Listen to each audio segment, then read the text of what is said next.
Tranquility Base here. The Eagle has landed. Rocket Tranquility, we copy you on the ground. New possibilities are opening up for scientific cooperation between countries. 1-0-0. Liftoff. Americans return to space as Discovery clears the tower. Discovery, go and throttle up. Discovery, roger. Go for deploy. Everybody in the shuttle program, the crew is go for launch. Roger. Nice to be in orbit. We have followed in their footsteps to get us where we are today.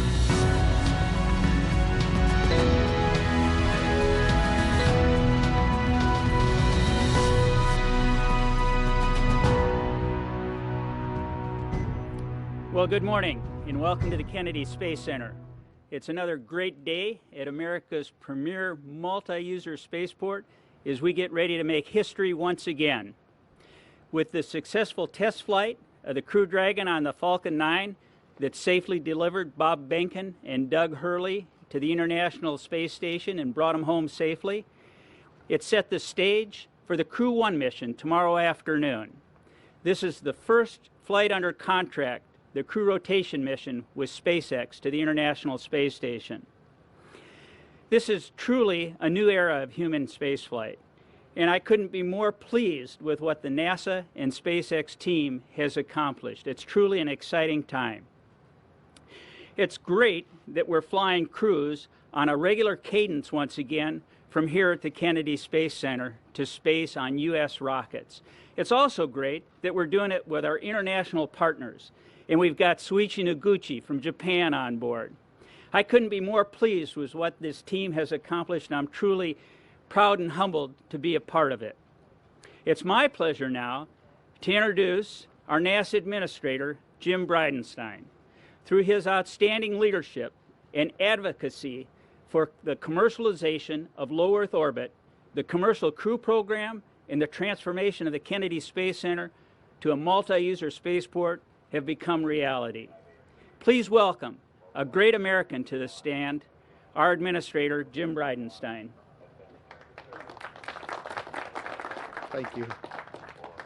Well, thank you, Bob, for that introduction, and thank you for your amazing leadership here at the Kennedy Space Center, which has become now a truly multi-user spaceport, and we're looking forward to so many great things happening right here at Kennedy in the years ahead. But yes, this is another historic moment. It seems like every time I come to Kennedy, we're making history, and this is no different. The history being made this time is we're launching what we call an operational flight to the International Space Station. Make no mistake, vigilance is always required on every flight. But as Bob said, this is under contract. And another first for NASA is that this flight is certified by the FAA, the Federal Aviation Administration. We have Steve Dixon here, and I'll be introducing him here in a few minutes, the administrator of the FAA. But the whole goal here is to commercialize our activities in low Earth orbit. NASA wants to be one customer of many customers in a very robust commercial marketplace for human spaceflight in low Earth orbit. But we don't just want to be one of many customers, we also want to have numerous providers that are competing against each other on cost, on innovation, and on safety, ultimately bringing more access to space than ever before. We, of course, have had success with commercial resupply of the International Space Station, where we're buying services to get our equipment and hardware and experiments to the ISS. Now we are having success with commercial crew. And of course, tomorrow's flight is the next major milestone in this development. And of course, the next big phase is commercial space stations themselves, where we have private capital and NASA as a customer as well, ultimately capitalizing, funding, and moving forward for this new era in human spaceflight, where again, NASA is just one of many customers and numerous providers are competing on cost and innovation. The ultimate goal is to have more resources to do things for which there is not yet a commercial marketplace, like go to the moon and on to Mars under the Artemis program and the Moon to Mars program. That's ultimately what we're trying to achieve here. And because of what's happening today, all of these things are going to be possible in the future. So this is a very exciting time for NASA, and these are, again, historic firsts. So tomorrow's launch is licensed by the Federal Aviation Administration Steve Dixon has become a good friend of mine. He is the administrator of the FAA, and of course, he's a graduate of the Air Force Academy, an F-15 pilot by trade, who went to work for Delta, flew the line at Delta for 9 years. By the way, he got a law degree in the midst of all this. And then, of course, he went into management at Delta as the Senior Vice President of Flight Operations before taking the helm of the Federal Aviation Administration. So please welcome Steve Dixon to the microphone.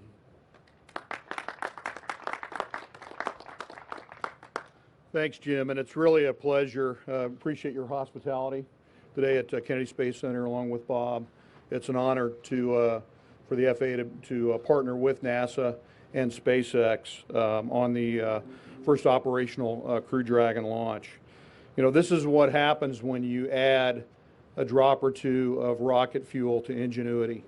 There's tremendous opportunity. We've all dedicated countless hours to making sure this launch is both safe and successful. The FAA's job in this mission and in commercial space generally is to protect public safety, property, and national security. And we have the right skills and the right workforce and the right team to get this done. We've actually been doing it for many years, but this is our first manned or orbital space flight. So we're really excited and really privileged to be able to participate here today. In calendar year 2020, the FAA has licensed 31 space operations thus far. In fact, we set a record in the month of October with 6 in 1 month. And we expect to license 56 more space operations, so just about one a week in 2021. So really an exciting time in aerospace in the United States. In and of themselves, these numbers are very impressive. But they really are just the tip of the iceberg about what's to come. Once space tourism turns the corner, we think we'll see likely topping 100 operations a year. So we are prepared for that. These operations are going to be a huge part of the new space economy, which some estimates say could be worth $1 trillion by the year 2040. And it's my job, under the leadership of Transportation Secretary Elaine Chao, to make sure that the U.S. is a doorway, not a barrier, to this innovation. We recently finalized the Streamlined Launch and Recovery Licensing Requirements Rule. The new rule will allow space launch operators to use a single license for multiple launches from multiple launch sites. It strips out very prescriptive requirements and injects flexible performance-based criteria. We told this industry we'd be right out there on the launch pad with them, and we've kept that promise here today. As we've cut red tape, we're also helping to establish our nation's space transportation infrastructure. To date, we've licensed 12 spaceports with several potential sites in the pre-application phase for consideration. And we've established an FAA Office of Spaceports that will help us determine what services, rules, and regulation will be needed to support spaceports. And along with this, a whole suite of game-changing technologies and procedures to safely integrate space operations into the National Airspace System. By the start of next year, we plan to deploy a prototype of the Space Data Integrator, or SDI as we call it, that will feed real-time telemetry data from the space vehicle into the FAA's traffic flow management system so that we can manage air traffic much more surgically than we've been able to do historically. With SDI, we'll be able to block off less airspace for a space operation and release that airspace more quickly so it's available for other airspace users. And to complement SDI, we're already using time-based air traffic procedures to help us better manage the flow of aircraft around a space launch or re-entry. This is also, I think, an inspiring time for young people as well. We want young people to know what the opportunities are in aerospace and space in particular that can come from a career, and we're working to reach kids of all ages. As a matter of fact, I'm going to be watching tomorrow's launch with a group of kids from Tulsa, Oklahoma, who really have the dream of going to space that's within their reach in ways that it never was for my generation. So I'll just leave you with this. Tomorrow's Crew Dragon launch is a great example of American ingenuity, but it's also a tremendous example of global leadership and partnership. But there are even bigger and better days to come. America is watching, and the entire world is too. They want to see this industry continue to do great things. And from what I've seen, this industry is stepping up to the task.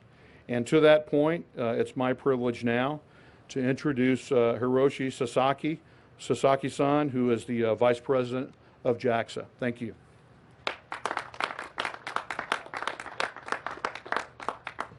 Thanks, Steve, for introducing me. I'm Hiroshi Sasaki, Vice President of JAXA. On behalf of all JAXA, I'd like to express my appreciation to the NASA and SpaceX staff for the Crew 1 launch operations. It is a great pleasure for me for this exciting missions. And Soichi Noguchi, Japanese astronaut, is well prepared for the launch. And Japanese experimental module Kibo of ISS is also ready and waiting for the crew arrival. This mission is a symbol. I think that this mission is symbol of the Japan, the U.S. partnership.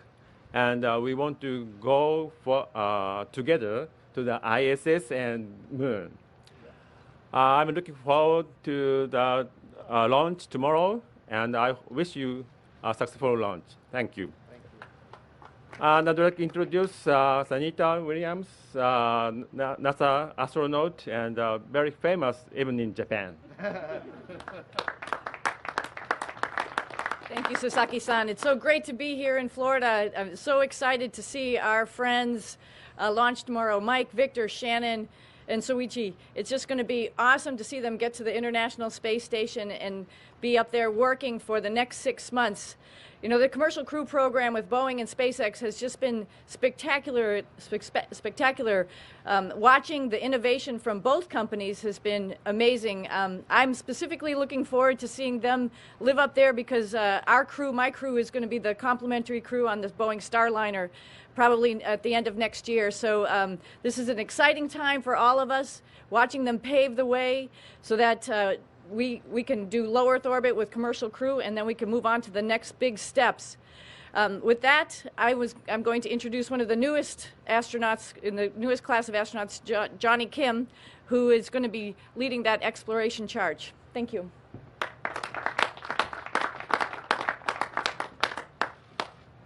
Hi, good morning. My name is Johnny Kim, and I'm honored and privileged to be here.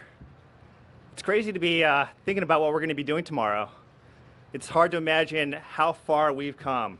The first certified flight of a commercial vehicle launching 3 American astronauts and an international partner to the space station. We're here because of the thousands of people who work behind the scenes. We truly stand on the shoulders of giants, from former astronauts to our administrator and our international partners. We wouldn't be here if it wasn't for everyone. You've heard of all the benefits that Commercial Crew Program is bringing to the American people, to humanity. But what I'm most excited about is being able to see 4 of my friends launch on that rocket tomorrow. They're brothers, sisters, parents, children, but they're all humans, and they represent us and everything that we stand for humanity. And the successes of the Commercial Crew Program and the ISS, which has been habited for 20 years, has set the stage for future space exploration as we go deeper into space, as we return to the moon and beyond. So I am greatly privileged and honored to be here, and looking forward to tomorrow.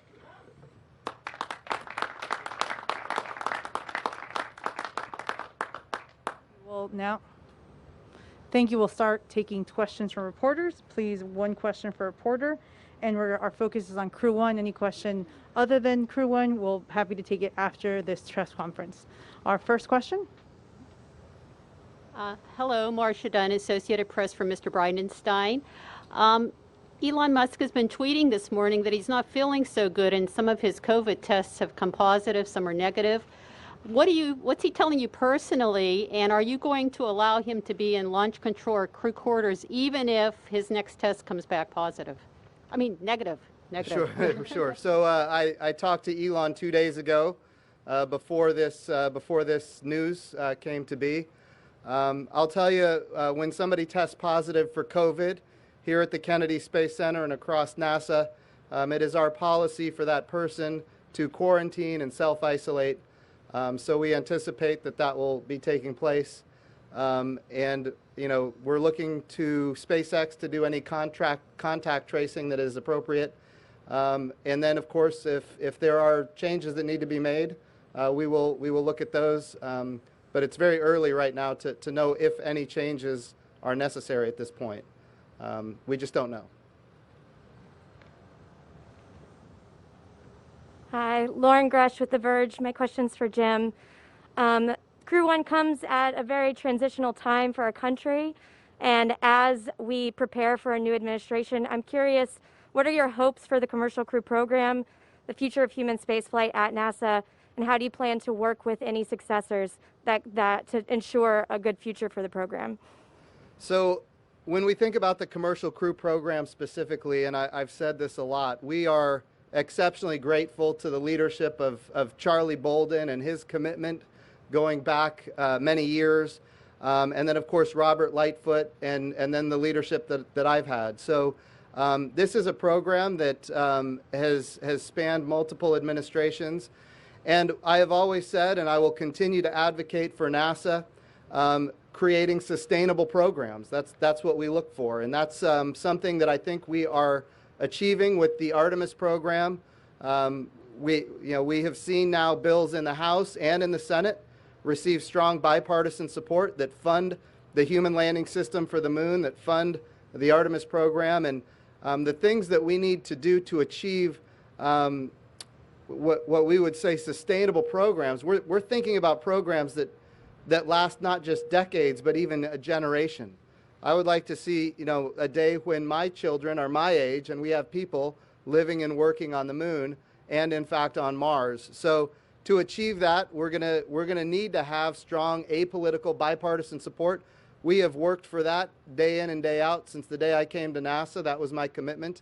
And I look at what's happening in the House and the Senate, and I am confident that we have strong bipartisan support that will result in a sustainable program. Thank you.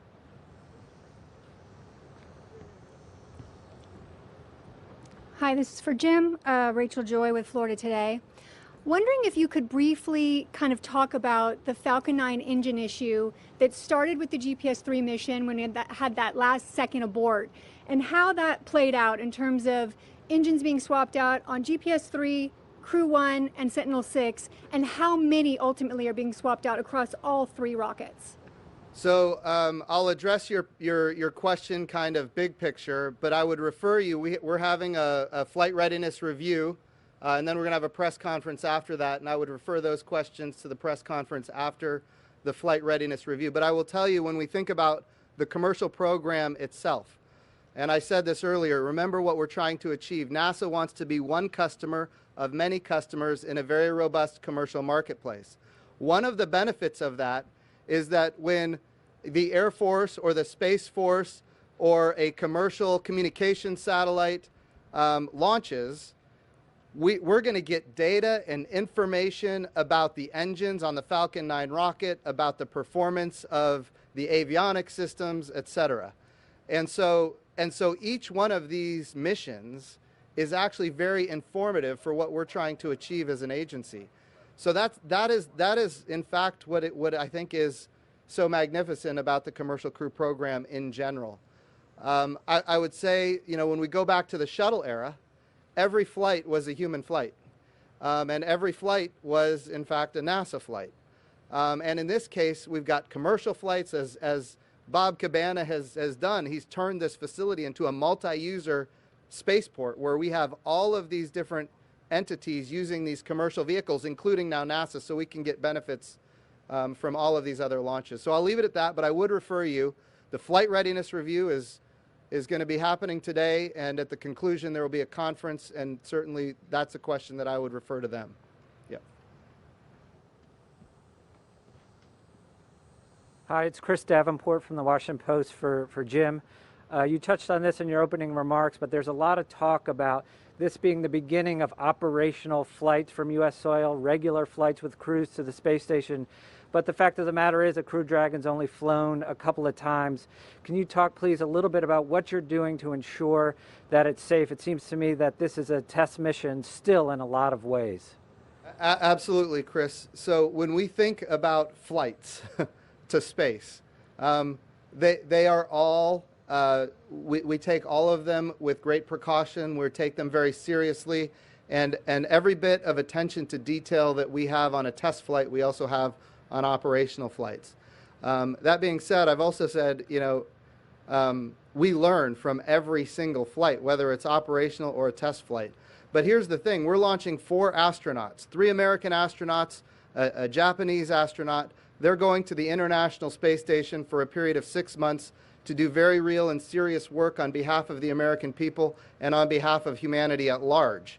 And so it is operational, but it is also true that when you think about space flight, every flight is a test flight. There's always something new and always something different. In this case, they're going for a longer period of time. They're going to be doing different things on the International Space Station. They're going with a crew of 4, and they're going to be doing some different things on the way. And each one of those requires us to be exceptionally diligent, which we always are. But make certain we don't take any of this lightly. Thank you.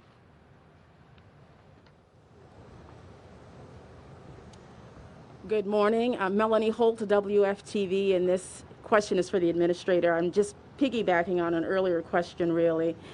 We were talking about just the change that is coming now with this administration as well, and I'd like to know, if given the opportunity, would you like to continue the work that has already begun here? So I will refer you to the comments that I made to Irene Klotz, who is standing behind you. I made them on Sunday, and I'm going to leave my comments there on that. Thank you. Hi, Irene Klotz with Aviation Week. Jim, what is the status of the discussions with the Russians to do crew swaps for commercial crew and Soyuz? So I know both countries are committed to the International Space Station and the amazing work that has been going on there now with humans on board for 20 years. We're moving into this new era where instead of NASA purchasing seats, we want to have an exchange of seats where American astronauts can fly on Russian Soyuz rockets and Russian cosmonauts can fly on commercial crew vehicles. That's the direction that I think both countries have an interest in achieving, and that's necessary because we want to see a day where if there is a challenge with one of the vehicles and it's down for a period of time, we have continual access to the International Space Station by both partners. So those discussions are ongoing. We don't have a resolution at this point, but certainly that's something both countries are working towards. I could ask a second question of Mr. Dixon. Is the process that you just went through to certify this mission, how similar will that be when you're asked to certify flights with non-professional astronauts? It's a great question. It'll be really the same process. And it's very similar to the process that we've been using for many years on unmanned commercial missions. I think that, though, to Jim's point about sustainable programs, the FAA being involved in this is part of scaling manned commercial space missions in a larger way, because they'll become a more routine part of the aerospace system in our country. So again, it's really building on the work that we've all done together. NASA and the FAA have partnered on many issues over the years, and this is just another form of that partnership.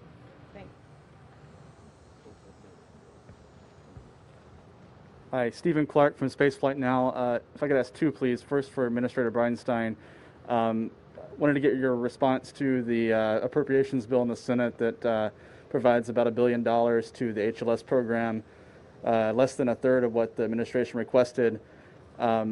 a little bit more than the House version, but not as much as you requested.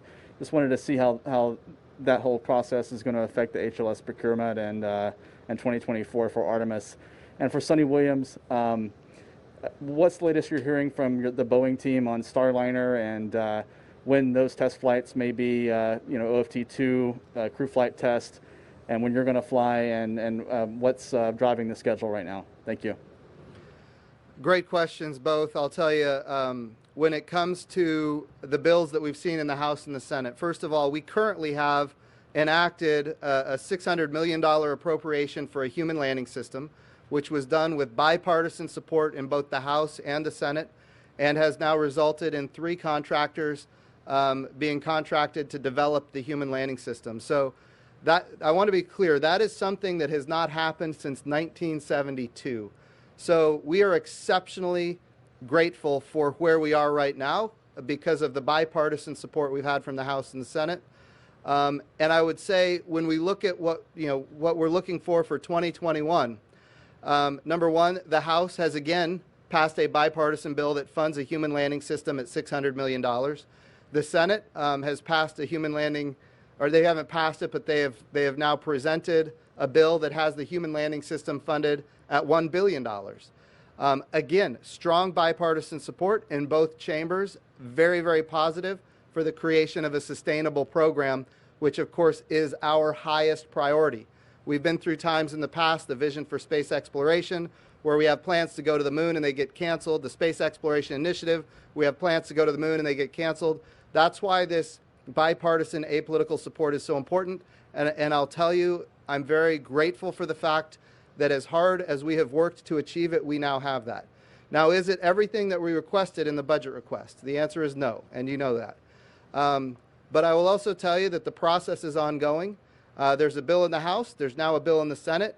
They're going to have to be conferenced. There's going to be discussions with the White House. And I think, at the end, we would like to see the full amount funded. But I will also say it is critically important to recognize the strong apolitical bipartisan support for the human landing system and the Artemis program in general. Yeah, a quick note on Starliner. It's an amazing vehicle. It's great. We've got 2 of them that we're going to be flying, and we're making sure all the T's are crossed, all the I's are dotted. And the next spacecraft to go up, OFT-2, will be ready essentially for people to be on board. So it's a little bit different from OFT-1, where we didn't have all of the systems in place. So it's a little bit more diligent that we're working on the spacecraft. End of this year, beginning of next year, we should have OFT-2, CFT not too long after that, ready to follow probably by springtime. And knock on wood, I'm hoping me and my crew will be ready to go by the end of next year. It's going to be an exciting year with, we also have to worry about what ports are open on the space station. It's getting a little crowded in space, and that's a really good thing, and we're just going to have to work into the schedule. So stand by. It's going to be before you know it. This question is for the Administrator, Gio Benitez with ABC News. Mr. Administrator, we've talked about this before, and I know it's not lost on you that these historic launches are happening in the midst of a global pandemic. So you could even argue that more people are suffering now than they were in May when we saw that other launch. How do you convince the American people that this is an important mission that needs to happen right now? Well, it really is an important mission. I mean, you look at the work that's happening that's going to be beneficial for humanity, and I'll just give you some that are very salient right now. We are advancing medicine using the microgravity of space in ways that you cannot do here in the gravity well of Earth, compounding pharmaceuticals. We are advancing immunizations, and the 2 that I talk about the most are salmonella and pneumonia. Immunization capabilities that have been advanced using the microgravity of space that have had transformational impacts for life here on Earth. But of course, we're talking about 4 astronauts going to the International Space Station. The amount of research that we can get given the complement on the International Space Station right now is good. When we have additional astronauts, a full complement of crew on the International Space Station, the amount of research is going to be transformational. And so it is critically important as we advance the human condition here on Earth, whether we talk about creating human tissue in the microgravity of space where it doesn't go flat like it does in the gravity well of Earth. That human tissue is regenerative in nature, and it can be used to maybe save lives one day. So these are the kind of technologies, when we talk about industrialized biomedicine, that are happening on the International Space Station right now, that may relate to this pandemic, that may relate to the next pandemic, that may relate to people right now that have macular degeneration. We're creating artificial retinas for the human eyeball on the International Space Station using advanced materials, not biomedicine, but advanced materials. So these are the kind of things that are transformational for life on Earth. And we believe that it's critically important. I also want to give compliments to Bob Cabana, shuttle astronaut, 4 missions, who has done great work as the leader of this center. We have had cases at this center, but the amount, but it's not, people aren't getting it here. They're getting it other places because of the protocols Bob has put in place and the adherence, the great workforce here at Kennedy, the adherence to those protocols, social distancing, mask wearing. If you don't need to come to work, if you can do your work from home, do it from home. These are the protocols that we've put in place here at Kennedy. Bob has led the effort, and there's been a lot of success. So we need that to continue. But I feel good about where we are, and I think the American people do as well. Thank you. Hi, Ken Kramer, Space Up Close. Thank you for doing this. And Jim, I want to say thank you for being a great administrator. You've really motivated everybody and excited everybody with Artemis, just like the FAA gentleman exciting the kids. It's so important. We've been waiting decades to go back to the moon. So thank you for your impetus and in your team in getting that done. Okay. So my question is also about Artemis. We've had a lot of hurricanes in the Gulf, very near and passing over the core stage. How is the core stage doing? How are NASA facilities doing there in Stennis and Michoud? Well, for sure, there have been impacts from hurricanes and, of course, from COVID. And people are aware that the core stage of the SLS, I mean, that's the challenge right now. We've got to get that complete. We've got to get the green run test complete, and we're working on that every day.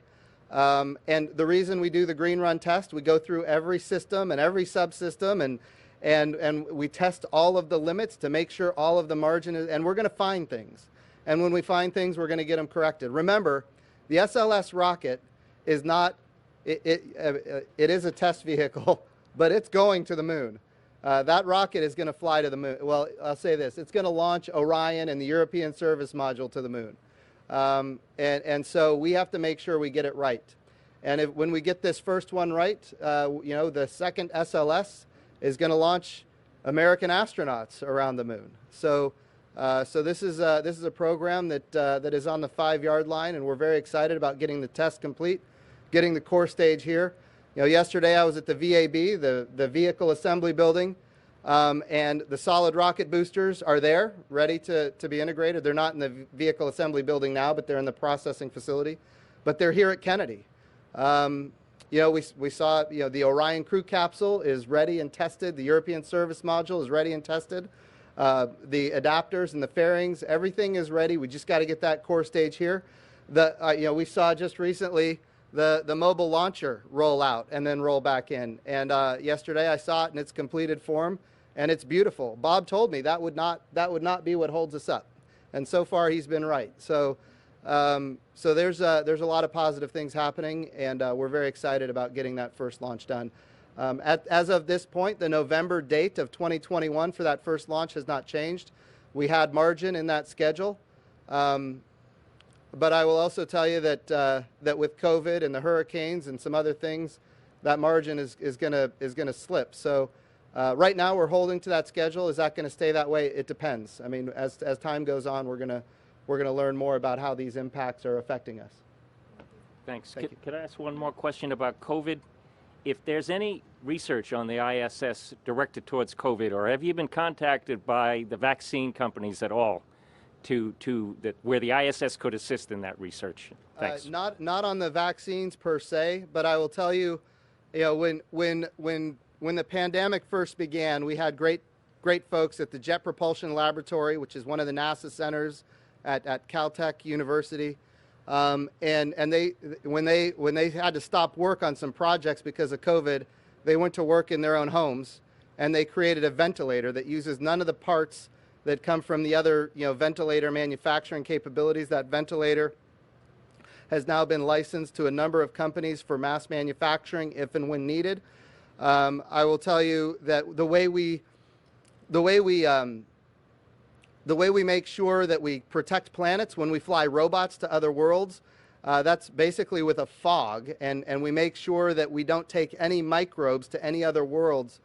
Well, that fog actually kills viruses as well, and we have now partnered with a company in Ohio to use that fog to clean the inside of ambulances, and now it's going to be scaled up to clean the inside of classrooms and businesses and you name it, any closed space. So that there are great things that are happening at NASA that support the COVID response. But as far as any immunization capability at this point, if there is, I have not heard of it at this point. Hello and konnichiwa. Phil Keating, Fox News. One question, as the rules imply, but kind of two parts.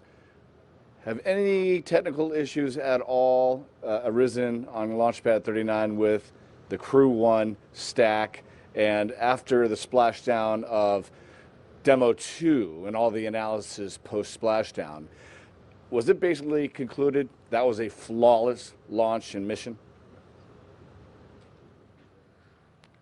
I'll identify two issues that we took up and dealt with, and then I'll turn it over to Bob regarding the launch pad itself. So when the capsule came back, it looked like the ablative heat shield had some spots where it may have ablated more than we anticipated, within limits, within margin, but more than we anticipated. And of course, the good thing again about commercial crew and commercial resupply is that we've tested a lot of heat shields, and we've seen a lot of heat shields. Now, we've made adjustments to the heat shield to ensure that we understood what the issue was and fixed it. And then there was an issue on the parachute where they opened maybe a fraction of a second later than we anticipated, all within margin. I want to be very clear, all within what was specified as far as the realm of safety. But it might have taken just a little bit longer for those parachutes to deploy, so I think they deployed at around 6,000 feet instead of 6,500 or whatever the number was. But those are two issues that have been resolved. Again, I want to be clear, they were within margin and safe. We just wanted to understand it a little bit more, make some adjustments, and we did. As far as the pad, I'll turn it over to Bob. So the pad's ready to go. But after every launch, regardless of what pad it is, there are maintenance procedures that have to be followed to inspect the pad, go back and correct some things that may have been damaged, but to ensure that the pad's ready for the next launch. And that goes for any pad out here. So SpaceX went through everything after every launch, and they're good to go. I wasn't really referring to the pad itself, but the capsule and the rocket stack as we approach launch tomorrow night. Yeah, right now, as the administrator said, we're going to have our launch readiness review with SpaceX here at noon, and we'll find out the latest detail on everything. Up until now, as far as I know, they're working no serious issues, and we're good to go, but we'll have the details after the launch readiness review at noon. Good morning, this is Takuya Katsumura from Japan's Nippon Television. This is a question for Mr. Bridenstine. So tomorrow is going to be a historical operational flight of Crew 1, where Soichi Noguchi will be flying alongside American astronauts. How significant it is, and what's the meaning of it for NASA as well as for JAXA? Yeah, no, it is extremely significant. Soichi Noguchi is an amazing astronaut. He's an amazing human being, and he's not just a Japanese hero, he's an American hero. I think he is one of the finest. I will tell you, when we think about the partnerships that we have around the world, Japan is among the best partners that we have. And I will also say that the significance of that partnership is here we are on the first operational mission of a commercial crew vehicle, and Japan is with us. Really on day one, Japan is with us on the International Space Station. We're looking at the enthusiasm in Japan for the Artemis program, and the budget that Japan is seeking to achieve humans landing on the moon for the first time since 1972, and knowing that Japan wants to be with us on the Artemis program, and committing themselves not just to the effort, but backing it up with financial resources. Japan is an amazing partner, and we're very, very grateful for the nation of Japan. And I look forward to all the amazing things that Soichi Noguchi is going to do on the International Space Station over the coming 6 months. So he is a special individual, and we look forward to a long and strong partnership with Japan as we continue. This will be our last question. Administrator David Curley from Discovery Channel. About Elon Musk and the possibility that he's not feeling good and could be ill. I know the crew is in quarantine. Has he had any contact with the crew or others, trainers or others who've been in contact with the crew? Have you been able to contact trace all that? And if not, is there a chance that if he is ill, you might have to delay? So as far as any contact with the crew, I am unaware of it. That contact tracing should be underway right now. And of course, NASA and SpaceX are going to work through it together and come to the right conclusion. But look, this news just broke before this press conference. So look, if there are adjustments that need to be made, we will make them. I will tell you, our astronauts have been in quarantine for weeks. And they should not have had contact with anybody. They should be in good shape. All right. But there is a chance you could delay if there is a contact trace that gets back to the crew. I don't know that. I'm not going to say that. There's a lot to learn. Thank you, sir. Yeah. Thank you so much. We'll close out the press conference with final remarks from the administrator. Well, I just want to thank everybody for once again coming to a launch. This time, really the first time we go with a crew of 4 to the International Space Station on a commercial crew vehicle. It's the first time we go with one of our international partners, Japan, and we are so very grateful for the amazing partnership that we have with Japan. And it's the first time we go as a commercial vehicle licensed with humans into orbit, licensed by the FAA. So there's a lot of firsts on this flight, a lot of amazing discoveries that are going to happen by these 4 amazing astronauts over the next 6 months. So it's a great time to be at NASA, and it's a great time if you're an enthusiast of space exploration. Boy, I'll tell you, there's a lot happening now, not just in low Earth orbit, but with the Artemis program and all the way to the moon. So thank you all for being in attendance, and we'll look forward to a great launch tomorrow. Thank you.